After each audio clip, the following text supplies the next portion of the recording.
Student let us see the question. Two identical balls, identical का मतलब है दोनों के मास इक्वल है, ठीक।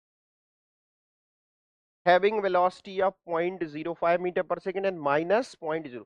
प्लस का मतलब है कि सपोज ऑब्जेक्ट राइट साइड में जा रही, माइनस का मतलब है लेफ्ट साइड में, या इसके अपोजिट भी आप एज्यूम कर सकते हैं।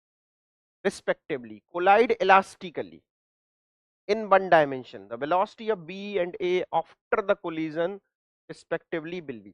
यहां पर जो बेसिक कॉन्सेप्ट यूज हो रहा है वो इलास्टिक कोलिजन का बेसिक कॉन्सेप्ट यूज है। इलास्टिक कोलिजन में मोमेंटम कंजर्व रहता है before collision after collision, kinetic energy conserve रहती है बिफोर कोलिजन आफ्टर कोलिजन। इसमें एक बात याद रखें आपको, क्वेश्चन में काम आ सकती है कि during collision kinetic energy conserve नहीं होती, बल्कि ड्यूरिंग कोलिजन कुछ एनर्जी पोटेंशियल एनर्जी में कन्वर्ट होती है, but before collision after collision kinetic energy conserve होती है, ठीक है। ये ध्यान रखें, इसके बेसिस पे अपन को क्वेश्चन सॉल्व कर। अब यहां पर आप इस क्वेश्चन को डायरेक्ट भी सॉल्व कर सकते हैं। डायरेक्ट ऐसे सॉल्व कर सकते हैं आप कि जब भी इलास्टिक कोलिजन होता है और दोनों ऑब्जेक्ट के मास इक्वल होते हैं तो वो लोग अपनी वेलोसिटी को आपस में एक्सचेंज कर लेते हैं, यानी एक की वेलोसिटी दूसरे को मिल जाती है और ये जो दूसरे की थी वो पहले को मिल जाती है विद डायरेक्शन की, मतलब 100% एक्सचेंज हो जाती है वेलोसिटी। और आप चाहें तो फॉर्मूले से कैलकुलेट भी इसको कर सकते हैं। यहां पर इलास्टिक कोलिजन के लिए एक डायरेक्ट फॉर्मूला हम आपको बता देते हैं। ये डायरेक्ट फॉर्मूला आपका होता है, यहाँ पे आपको सारी क्वांटिटी को वेक्टर में रखना है। आपका m1 minus m2 u1 plus 2 m2 u2 upon m1 plus, इस फार्मूले में आप डायरेक्ट वैल्यू पुट करके सॉल्व कर सकते हैं। यहां पर दोनों के मास इक्वल है, तो आप देख सकते हैं ये नंबर आपका,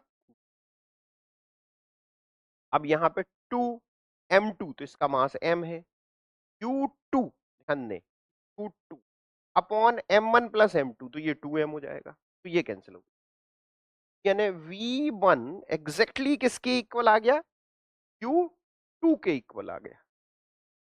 इसी तरीके से जब आप ये v2 का फॉर्मूला यूज करेंगे is equal to m2 minus m1 u2 plus 2m1 u1 upon m1 plus, यहां पर भी मास इक्वल है तो ये वाला नंबर 0 हो जाएगा, यहाँ पे क्या बचने वाला है u1 और ये मास कैंसिल हो जाएगा, तो यहां से आपके पास आ जाएगा v2 is equal to u1। तो दोनों की वेलोसिटी एक्सचेंज हो जाएगी, तो velocity of b and a, ध्यान रखें पहले किसकी वेलोसिटी पूछ रही है, b की। a की वेलोसिटी कितनी थी 0.5, ये एग्जैक्टली b को मिल जाएगी, तो यहां पे जो आंसर होगा वो 0.5 वाली वेलोसिटी, और जो b की वेलोसिटी थी वो a को मिल जाएगी, यानी माइनस 0.3, यानी जो आंसर आपका होना चाहिए वो b की पहले वेलोसिटी लिखनी है तो वो कितनी होगी 0.5 मीटर पर सेकेंड, और a की वेलोसिटी कितनी हो जाएगी 0.3 मीटर पर सेकेंड।